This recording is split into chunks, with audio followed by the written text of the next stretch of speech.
Aksi Nacional Lushnjë Rogozhinë dhe Ana Sjelltas vijon të mbetet një nga segmentet më problematike për sigurinë rrugore. Përveç numrit të aksidenteve që janë regjistruar ndër vite, një tjetër shqetësim mbetet tregtia e zhvilluar fare pranë rrugës. Pra në rreth rrotullimit të Rogozhinës, rreth 10 tregtar ndodhen vetëm pak metra nga korsia automjeteve.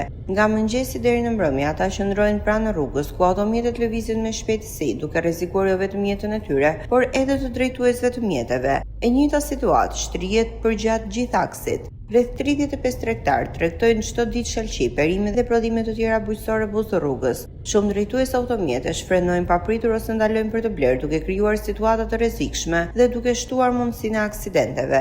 Edhe vetë tregtarët pranojnë se janë të ndërgjegjshëm për rrezikun, por thonë se kjo është mënyra e vetme për të siguruar të ardhurat gjatë sezonit. Sipas banorëve të drejtuesve të mjeteve, institucionet përgjegjëse kanë ndërhyrë herë pas here për largimin e tregtarëve nga ky aks. Megjithatë, fenomeni vazhdon të përsëritet çdo ditë, duke kthyer këtë segment rrugor në një pikë problematike për qarkullimin dhe sigurinë. Mes nevojës për të siguruar jetesën dhe zbatimit të rregullave të qarkullimit rrugor, kjo panoramë mbetet një sfidë e pazgjedhur. Drejtuesit e mjeteve kërkojnë më shumë kontrolle dhe masa konkrete përpara se kjo situatë të sjellë aksidente të tjera.